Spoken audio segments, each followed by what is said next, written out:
आरव की जिंदगी हमेशा से एक नियम और जिम्मेदारी के घेरे में बंधी रही थी। उसकी शादी भी उसी तरह से तय हुई थी, माता पिता की पसंद और परिवार के अनुरोध से। और सिया, उसकी पत्नी, बहुत समझदार, संस्कारी और शांत स्वभाव की लड़की थी, जिसकी मुस्कान में सादगी थी और हर बात में संयम। लेकिन आरव के दिल में हमेशा एक खालीपन था, एक उस अनकहे एहसास की कमी थी जो कभी कॉलेज के दिनों में उसे महकती हवा, हल्की हल्की बारिश की बूंदों में और किसी की मासूम मुस्कान में महसूस होती थी। लेकिन अब वह सब केवल यादें बनकर रह गई थीं। वह दिन रात अपनी जिम्मेदारियों में लगा रहता, ऑफिस, घर, माता पिता की उम्मीदें, सिया की खुशी, सब कुछ ठीक था। लेकिन दिल के उस कोने में एक तरह की तन्हाई थी जिसे कोई समझ नहीं पाता था और जिसे आरव खुद भी नजरअंदाज करने की कोशिश करता था। मगर हर रोज सुबह उठते ही वह उस अधूरी तसल्ली को महसूस करता, जैसे कुछ उसका इंतजार कर रहा हो और वह इंतजार कभी पूरा न हो। ऑफिस में एक दिन नई लड़की आई, रिया, जिसकी आंखों में चमक, हंसी में नटखटपन और बातों में एक अजीब सा जादू था। उसकी हर बात में जीवन की ताजगी थी। और पहली बार जब उसने आरव से गुड मॉर्निंग सर कहा तो आरव का दिल तेजी से धड़कने लगा। उसने सोचा कि यह कैसा एहसास है जो उसे इतना उत्साहित और बेचैन कर रहा है। उसके दिल में एक हलचल हुई जिसे उसने पहले कभी महसूस नहीं किया था। और हर दिन जब वह ऑफिस आता, आरव रिया की मुस्कान और उसकी बातें याद करता, उसके आने का इंतजार करता। और जब वह नजरों से दूर होती तो पूरा दिन अधूरा लगता। उसकी मासूमियत और सादगी में आरव को वह शांति और खुशी मिलती जिसे वह सालों से खो चुका था। दोनों धीरे धीरे करीब आने लगे। बातचीत सिर्फ काम तक सीमित नहीं रही, वह हर छोटी बात में एक दूसरे की पसंद और नापसंद जानने लगे। आरव के दिल में रिया के लिए एक कोमल सा एहसास उभरने लगा, जिसे वह कभी प्यार कहता, कभी बस दिल की गर्मी समझता। और रिया भी आरव की ईमानदारी, उसकी शांत और स्नेहपूर्ण मुस्कान से आकर्षित हो रही थी। उसकी बातें सुनकर उसका दिल भी धड़कता और कभी कभी वह खुद को आरव के सामने कमज़ोर महसूस करती, क्योंकि यह एहसास कि वह भी किसी के दिल में ख़ास जगह बनाने लगी है उसे डराता भी और खुश भी करता। एक दिन ऑफिस में बारिश हो रही थी, बिजली चली गई और कमरे में केवल हल्की रोशनी बची थी। रिया खिड़की के पास खड़ी थी, बालों से बूंदें टपक रही थीं और आरव उसे देखता रह गया। उसका दिल धड़क रहा था। उसने खुद को रोका, मगर दिल ने उसे रुकने नहीं दिया। उसने धीरे से कहा, काश वक्त यहीं रुक जाए। और रिया ने मुस्कुराते हुए कहा, अगर वक्त रुक गया तो लोग क्या कहेंगे?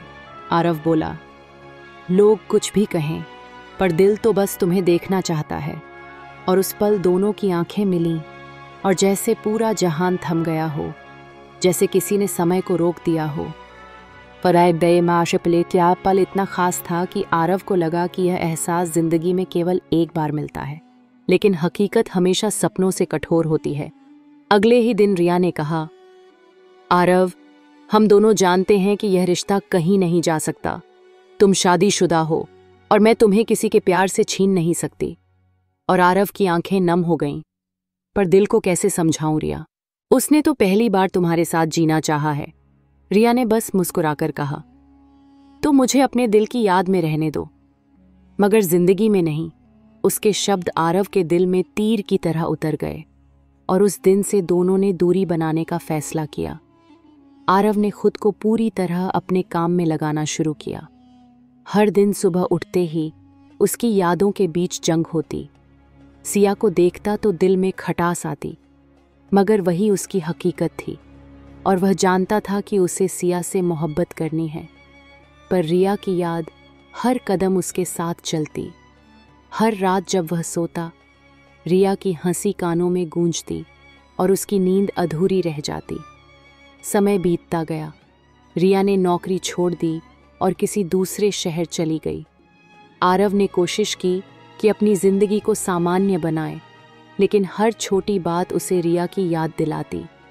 किसी गाने की धुन, किसी बारिश की बूंदें, किसी खुशबू की हल्की झलक। और कभी कभी वह खुद से सवाल करता कि क्या उसने सही किया, क्या वह अपनी शादी और जिम्मेदारियों को छोड़कर रिया के पीछे भाग सकता था। लेकिन जवाब हमेशा खालीपन और अधूरी तसल्ली के रूप में मिलता। सालों बाद फेसबुक पर उसने देखा कि रिया की शादी हो गई थी। लाल जोड़े में बेहद खूबसूरत लग रही थी। उसके होंठों की मुस्कान में हल्का दर्द भी था। और आरव ने धीरे से स्क्रीन को छूते हुए कहा, तू खुश रहना रिया, क्योंकि मोहब्बत तो मैंने तुझसे की थी, मगर हक के कभी नहीं मांगा। और उस रात आरव अपनी बालकनी में खड़ा आसमान की ओर देखता रहा। हवा में रिया की खुशबू सी घुली हुई महसूस होती। उसने आंखें बंद कीं और महसूस किया कि मोहब्बत खत्म नहीं हुई, बस अधूरी रह गई, जैसे कोई खूबसूरत गीत जिसका आखिरी सुर हवा में खो गया हो। और उसने खुद से कहा, कभी कभी अधूरी मोहब्बत ही सबसे खूबसूरत होती है, क्योंकि उसमें जुदाई की गहराई होती है और यादों में वो मिठास जो उम्र भर साथ रहती है। उसकी जिंदगी में सिया के साथ रोज़मर्रा की खुशियाँ थीं, लेकिन रिया की याद हर खुशी में उसके दिल की खामोशी बनकर मौजूद रहती थी। ऑफिस के पुराने दिन, उसकी हंसी, उसकी बातें, वह पल जब बारिश में खिड़की के पास खड़े थे, सब कुछ उसके दिल में जिंदा था। और आरव ने धीरे धीरे स्वीकार किया कि मोहब्बत हमेशा पूरी नहीं होती। कभी कभी उसे महसूस करना, उसे याद रखना और उसे दिल में संजो कर रखना ही सबसे बड़ा एहसास होता है। उसने सिया के साथ अपने रिश्ते में और गहराई लाने की कोशिश की। हर मुस्कान में प्रेम ढूंढा, हर आलिंगन में अपनापन महसूस किया, लेकिन उसकी आंखों में और दिल में हमेशा रिया का अक्स रह गया। कभी कभी वह अकेले अपने कमरे में बैठकर पुरानी तस्वीरें देखता,